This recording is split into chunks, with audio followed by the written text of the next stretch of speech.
Hello, and welcome to the Hypno Travelers on the Magical Psyche Highway podcast. That's right. Your host and tour guide is Scott Prevett, a healer, hypnotist, and a magician. And your bus driver is Jason Gobelli, also a hypnotist, an entrepreneur, and a spiritual guide. Disclaimer, neither Jason, Scott, or any of our guests here today are licensed professional psychologists or psychiatrists. So please don't make any changes to any medication or treatments that you are currently on based on the conversation that you hear here today. Just hop on the bus and enjoy the ride. Trip with us on the Inner Revelation bus. That's right. Hi, I'm Jason. Welcome back to the Hypno Travelers on the Magical Psyche Highway, and we are super excited today, aren't we, Scott? That's right. We got a great guest for you guys, all the way from the state of Virginia. That's right. That's right. We got the great Dr. Leon Sankofa. Doctor, how are you? Leon, how are you? Welcome to I'm the well. show. All is well. Thank you for having me. Oh, we are so Welcome. glad to be here, and we're looking forward to traveling down your magical psyche highway today. So let's get started. Who Let's are go. you? What do you do? Well, I'm a licensed clinical social worker. I'm a practicing therapist, uh, and I primarily practice hypnotherapy in my practice of psychotherapy. I blend it in such a way that it's highly effective for me. And I'm also excited to share with the world of how I do what I do and some of the community-based services that I provide here. Nice, nice. Well, talk to us. What are some of these things that you're doing? Well, Well, I have a practice called Parallel Behavior Services.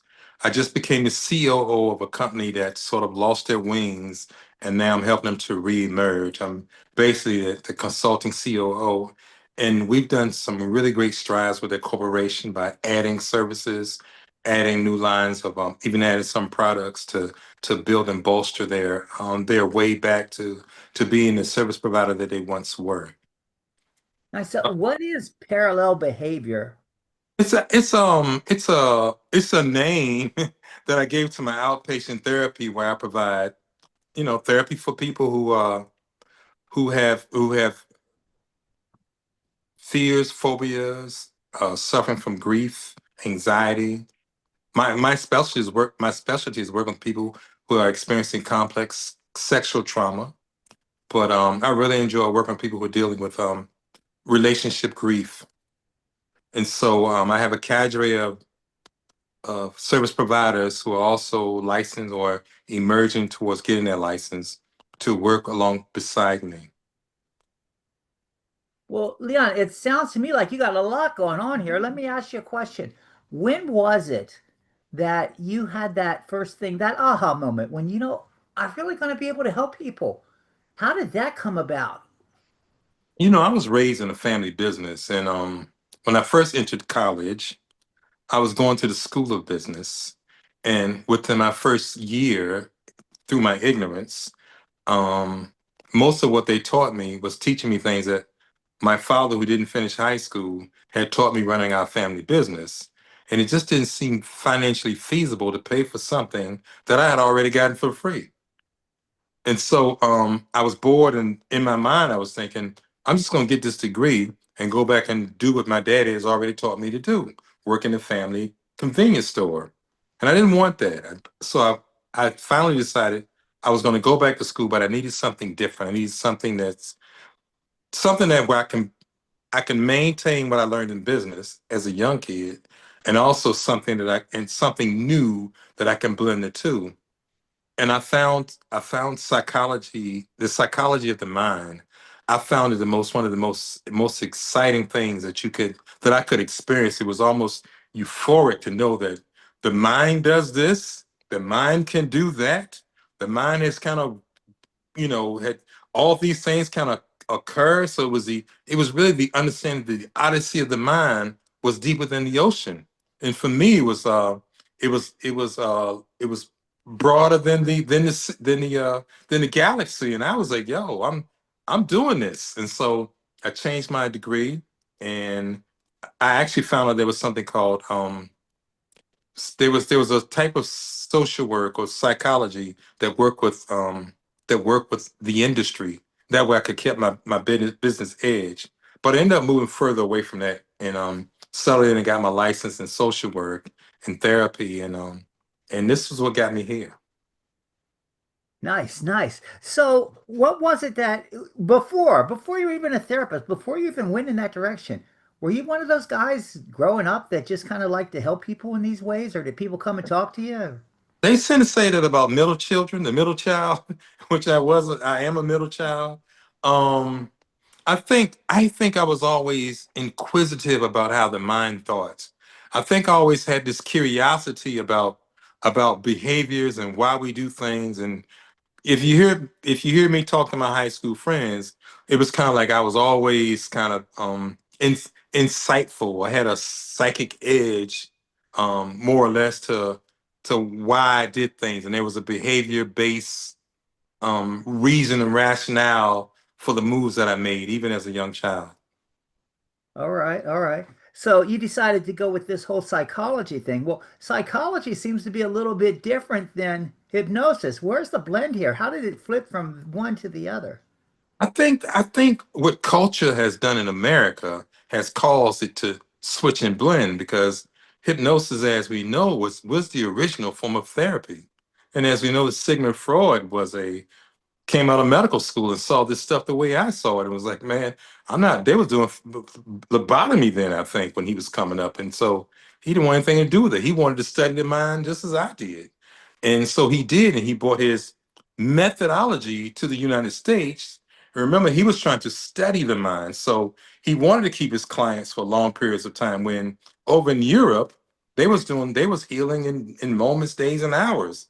And so the culture of America sort of bought into this therapy, this psychoanalytic model of let's study the mind and see what happens. And um, so I see no difference between healing, between the goal of a therapist and a hypnotist. The goals are the same. The process really is the same. It's just that hypnotists realize that, you know what, if it takes you 2 years to kind of figure it out within yourself that, aha, this is it. Well, what would happen if I can get your aha moment to happen over here? A day, a moment. And in my own history, I think I was grieving a loss of a poor relationship that I couldn't stand. Couldn't stand the relationship. I left the relationship and I personally sort of grieved for a few years. Didn't understand why I was even grieving. I didn't want the relationship. I saw a hypnotist one day and said, "You mean to tell me I could have got that out of my head in a day?" And then I realized that no longer that no one should ever endure suffering, long-term suffering. And so I chose to study it, find out how to do the best practice, get around the best people, and learn it, and apply it. And where I can, never to let a customer or consumer or client feel as though, you have to grieve for 10 years to get over something. Let's make it in a day. Let's make it in a few sessions so you can get back to your life, you can get back to your family, you can get back to creativity, because creativity doesn't happen in the way that it does when we have this this lingering thought, this ongoing loop of thoughts that's not allowing us to change, but to try to figure out what happened, as opposed to let's figure out how to get them out the loop so they can move on with their life and they can grow and not just prosper. See, in the type of work I do, my goal is to help the client to reach a level of optimization. It's a lot different. It's a lot different than getting back to normal, because who wanted to be just normal? Even in your normal state, you want it to be better. So when you come to me, we have the opportunity to optimize your brain in a way that perhaps will make it even better than it was before. That's a great Nice, point. nice. So you're helping these people prosper and go further in this stuff. But let me ask you a question. It's not all hypnosis, is it? You're doing other things too, aren't you? Well, I think yes. I think it's a protocol. It's understanding protocols. And what I've realized is that the most successful models out there for therapy, I'm talking about what licensed psychologists are using. Um, the secret sauce is the ability to alter the state of consciousness in a way that's beneficial and suggestive to cause and create change. And so when I look at EMDR, internal family systems, parts therapy, brain spotting, those are some of the better models that causes changes quickly. But the secret sauce is the hypnosis. It's the hypnosis that's within it. If you remove the hypnosis out of it, it doesn't exist. But I will say to you this to you, Jason. The protocols are really nice. And the protocols really is languaging content, something for great conversation as I move you along to get you where I need you to go. And so I have embraced some of those protocols and packaged it into my own model called the emotional value integration model. Nice. Well, that's a tongue twister. Well, you got that going on, and you're moving people this way. But talking to Scott and studying a little bit, you're moving them on the stage as well. So you got all kinds of different. You got all kinds of different change going on. So what's up with that? Scott, you drive me to drink hot chocolate.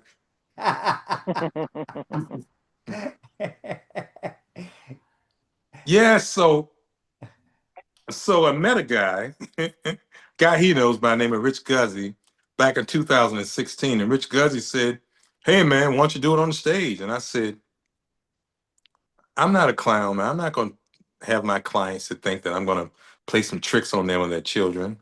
And he said, "Leon, what better way to show the world that what you do is real other than, what better way to do it than to build a stage and show people publicly what you can do?"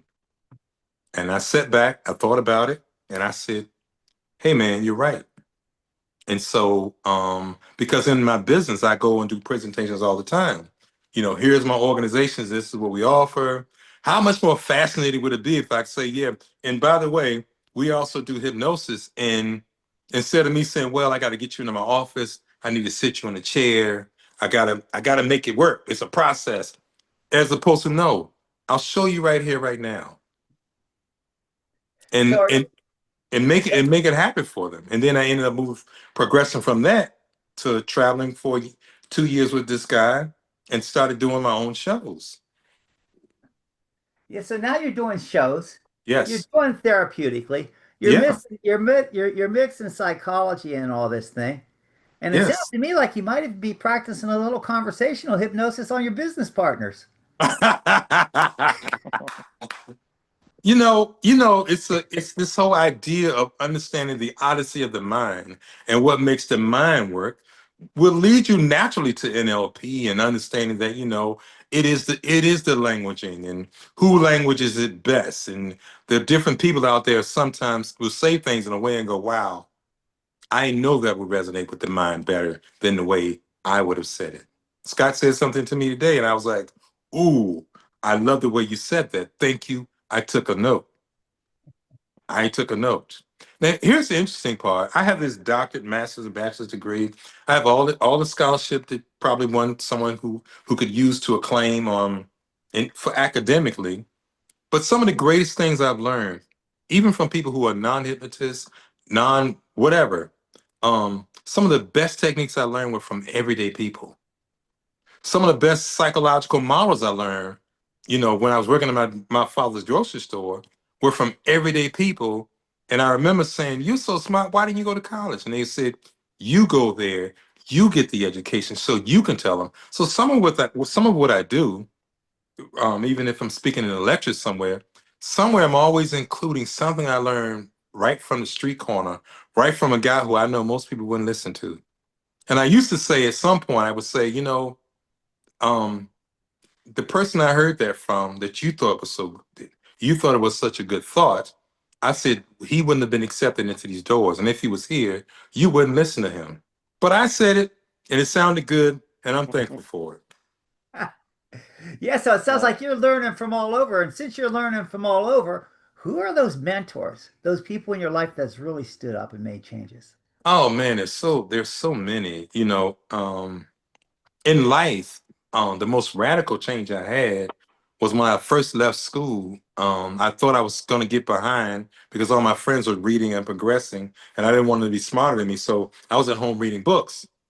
But I read Dr. Martin Luther King book, and his radical idea of convincing people to change just moved me. And I think what it did was it gave me the stronger moral value to take the moral high road on things, and to not allow people with their immoralities or their immoral ways, them being wrong caused me to be wrong because they're wrong. Excuse me, if that makes any sense. So that was a major changing point in my moral development was the biggest. And then for the stages, Rich Guzzi, there's so many. There's Eric Erickson, there's I don't even have the names with me, but there were so many that I reflect upon that I think have been really helpful for me in this journey. And it sounds like your dad too, as a businessman, has probably played a major role in your Excuse life. me. I'm sorry, I had a cold, but he was such a powerful force. But unlike a lot of people, when I was raised, I was with my father all day long. So we would leave school, and I used to say that I was raised like the Asians, and we had the Chinese stores in our neighborhood, and I found that some people found it offensive. But the reality is I was always either in the front of a grocery store or back of a kitchen because my dad, we had business, and the business some years we were up there, and next years we'd be down, man. But the point is I was with my father all the time, and so I learned how to do profit and loss. Some of those things that I learned at a very early age. And the greatest thing my father taught me was he taught me that you have to learn. He taught me that you have to be able to access the resources that you need. And if you don't have it, go get around some people that do have it, and then come back and do it for yourself. That's right. Come on, Scott, your turn. I know you got some ready. Come on, Scott, driving me to drink hot chocolate. That's good stuff for you right there. If it's got chocolate in it, it can't be bad. So let's change things because you've got so many gears. You've got a lot of irons in the fire. So let's change into the future. Let's go 10 years from now. And I want you to look back and think about it a minute and tell me, what do you expect to see that you've accomplished? Well, I really expect to see that my business will be in multiple states. I really expect to see that even in the foster care that I talked to you about earlier, I see myself educating bringing forward a new model in foster care in the way that it works, because the new model should be we need to spend just as much time training the foster parents on how to heal themselves, because so many of them are so close to the pain of being lost and removed from families that a lot of them are more open to accept something because they understand it. So they're more susceptible to become foster care parents, but also have they quite healed yet? And sometimes they're running into their own pain when they see the resistance in some of these kids that they face. So imagine, in my mind, me being able to kind of heal them, heal them. So if I have 100 foster families, imagine being able to kind of stop them from smoking, um, shift their minds around in a way that not only they become more effective to themselves, they by as a process become more effective to their children, and the result of that would be a happier, more wholesome foster family and adoptive family. So let me ask you a different question. If you were to name something that's your proudest accomplishment, what do you think that would be? I don't know. I think my proudest accomplishment was to go on stage and do a comedy hypnosis show. Something I never thought I would do. I'm clearly proud of the two sons that I raised, but I don't even, I just kind of walked into that, Scott. I don't even know what happened. One day I was standing before a bunch of people. I think I've seen it so much by following Mr. Guzzi around. I've seen it so much that when my turn came, I just walked on stage and just did it. And I thought about it afterwards. I said, wow, I just hypnotized 10 people on stage. And it's and let me tell you, I've been in major comedy clubs doing this. I have been the headliner. I never even stopped to think that that that they're normally normal headliners when you first get into the comedy business. But I was headlining, I was doing opening, I've been doing quite a bit. So I'm quite proud of that. I'm quite proud of the of this emotional value integration model that I created. I'm quite proud of the fact that now I'm in a position now where I can teach other therapists the real role of how hypnotherapy can work and be effective in their houses. I mean, in their localities, because so many of them think that you sitting someone on the couch and letting them sleep. When I have the ability to do two or three things, one is I can coach them in terms of being a real hypnotist and how to integrate it into the service. But more than that, I can show them how to go from one to many. I can show them how to hypnotize one person in a chair and heal them, and walk out and do a group, or do a whole event, or do a whole event and hypnotize and show right in the presence of others how the possibilities of it working and how it worked. So this whole idea of just healing in a room, in the back, in the corner, in the dark, I think moving forward, healing should happen anywhere. It should happen everywhere it can, and it should not be limited to some form of secrecy. Um, unless the trauma that's surrounded for the person is so harmful that they can't talk about it. But if you're good as me and you, Scott, we don't really have to know what all the trauma is. We just have to know that That's it. you're ready to let it go. And that's you got to let it go. Just let it go. That's, that's right. So you're healing people. You're helping them heal themselves. You're doing these things where you're teaching other people hypnosis. You're doing comedy shows. You got a book you're writing. You got all this stuff going on. How does it affect the family with the wife and the kids? Well, Jason, I've been having so much fun. My life has been it's just been a fun journey, man. It really has. All the things I do that I'm excited about. Now, everyone in my life is not exactly excited about what I'm doing as I am, but it's that's not for them to even have it. But um I think the fact that it's so important to have a mission of healing, that there is no other greater value. There's no greater church, there's no greater synagogue, there's no greater value than to be able to help and heal. And the desire to spend your time away from the football games or whatever you watch, to focus on what can I do next to heal better.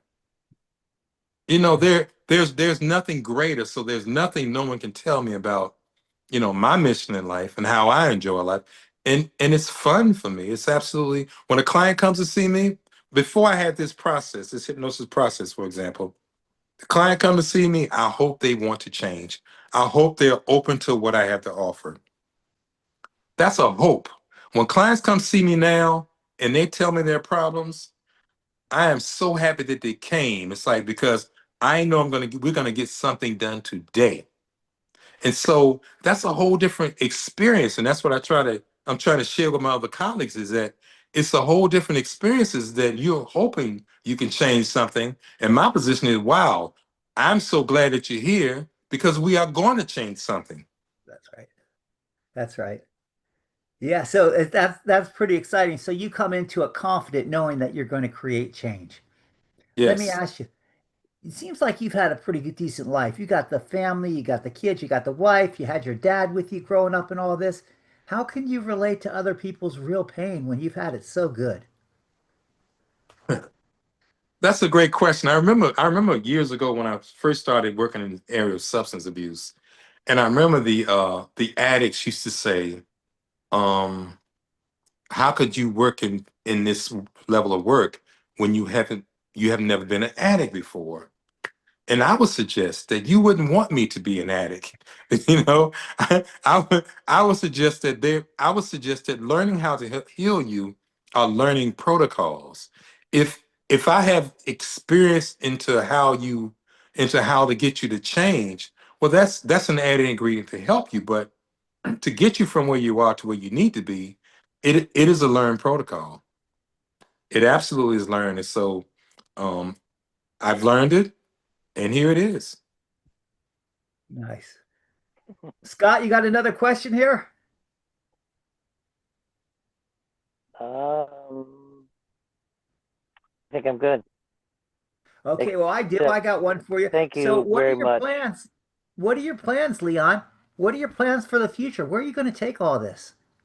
Well, I have several things that's in plan right now. One is I want to do more hypnosis shows, make myself available for more keynote talks. Because I think it gives me a great opportunity to share my wealth of knowledge. It gives me a and it also builds relationships and creates more opportunities for me to do more shows and heal more people because people call me and say, "Hey, I got a problem with this. Can you help me with that?" The other thing is I have something called it's called psychotherapy on a different frequency.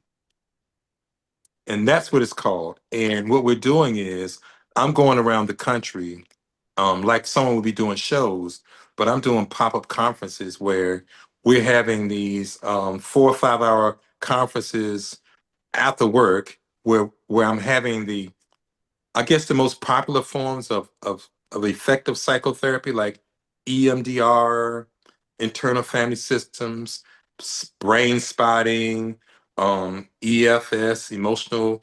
All I'm having someone to kind of be in the same location to explain those three things. So a prospective therapist can judge from that space which model works for them.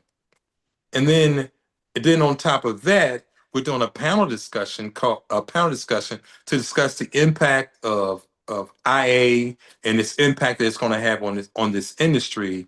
In closing, depending on where we are, I will be doing a hypnosis demonstration or a full-on hypnosis show. But the idea is it's when I say it has to be on a different frequency, it has to be on a different frequency because at the end of the day, I'm going to show you why these models that are so effective, the secret sauce has hypnosis or changing the state of consciousness built into it. And my story is why not learn how to be the best at changing those states of consciousness if that's the secret sauce to healing? Because if you remove the protocols, you're stuck with that.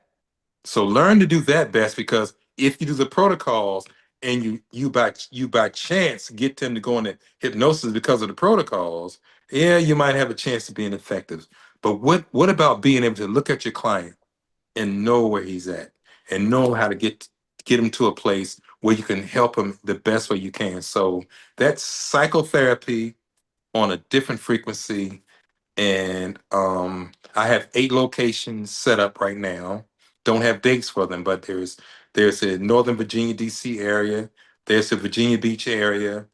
There is Atlanta, Georgia area.